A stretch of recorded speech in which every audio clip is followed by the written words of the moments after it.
Hər vaxtınız xeyir olsun, hörmətli tamaşaçılar. Şərq TV-ni izləyirsiniz. Ölkədə və dünyada baş verən ən yeni xəbərlərlə qarşınızdayıq. Studiyada Aybəniz Səfərovadır. Prezident Administrasiyasının və Milli Elmlər Akademiyasının sabiq rəhbəri Ramiz Mehdiyevin Rusiyanın bəzi strukturlarının rəhbərlərinə dövlət çevrilişi planını əks etdirən məktub ünvanladığı iddia olunur. Məlumata görə həmin məktub Azərbaycan xüsusi xidmət orqanlarının əlinə keçib. Məktubda qeyd olunur ki, hakimiyyət demokratik prinsiplərə əsasən 3 qoldan ibarət olmalıdır. Qanunverici, icraedici və məhkəmə. Hakimiyyətin bu qollarının fəaliyyətinə nəzarəti cəmiyyətdə nüfuza malik olan 50 üzvdən ibarət dövlət Şurası təmin edəcək. Bu orqan ümumilli səsvermə nəticəsində formalaşacaq. Şuraya Dövlət Şurasının sədri rəhbərlik edəcək və o da öz növbəsində artıq xalq tərəfindən seçilmiş Dövlət Şurası üzvləri arasından seçiləcək.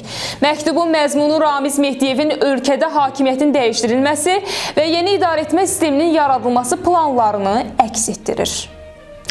Azərbaycan Prezidenti İlham Əliyev və Türkiyə Prezidenti Rəcəb Tayyib Ərdoğan İrəvana dəvət edilib. Bu barədə Ermənistanın Xarici İşlər Naziri Ararat Mirzoyan məlumat verib. O, Azərbaycan və Türkiyə prezidentlərinin gələn ilin yazında İrəvanda keçiriləcək Avropa Siyasi Birliyinin 8-ci samitinə dəvət olunduğunu açıqlayıb.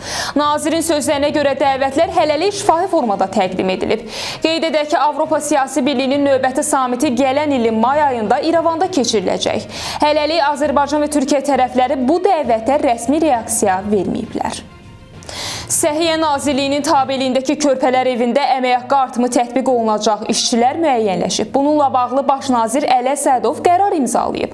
Qərara əsasən baş həkimin vəzifə maaşına 3 dəfə, baş mühasibinin, həkim pediatrın, musiqi rəhbərinin, baş tərbiyəçinin və həkim diyetoloqun maaşlarını 2,5 dəfə, baş tibb bacısının, böyük tibb bacısının, psixoloqun, hüquq məsləhətçisinin və mühasibin maaşlarını isə 2 dəfə artım əmsalı tətbiq olunacaq.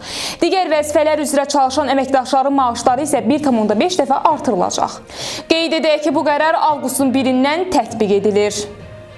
Ermənistan və İran sadələşdirilmiş gömrük dəhlizi yaratmaq niyyətindədir. Bu barədə Ermənistan Dövlət Gəlirləri Komitəsinin sədri Eduard Akopyan məlumat verib. Onun sözlərinə görə tərəflər hazırda razılaşma üzərində danışıqlar aparır və prosesin yaxın vaxtlarda yekunlaşacağı gözlənilir. Akopyan əlavə edib ki, gömrük sistemi üçün avadanlıqların alınması və monitorinq mexanizmlərinin tətbiqi istiqamətində ABŞ ilə də əməkdaşlıq fəal şəkildə inkişaf edir. Ölkə ərazisində oktyabrın 28-də havanın 27 dərəcə isti olacağı gözlənilir. Milli Hidrometeorologiya Xidmətindən verilən məlumata görə Bakıda və Abşeron yarımadasında hava şəraitinin dəyişkən buludlu olacağı, əsasən yağmursuz keçəcəyi gözlənilir. Havanın temperaturu gecə 14-17, gündüz 21-26 dərəcə isti olacaq. Azərbaycanın rayonlarında isə havanın əsasən yağmursuz keçəcəyi, bəzi yerlərdə arabir duman olacağı ehtimal edilir. Havanın temperaturu gecə 10-15, gündüz 22-27 dərəcə isti olacaq. Bu günə çatdıracaqlarımız bu qədər. Ən son xəbərləri Şərq TV-dən izləməyə davam edin. Diqqətiniz üçün minnətdarıq.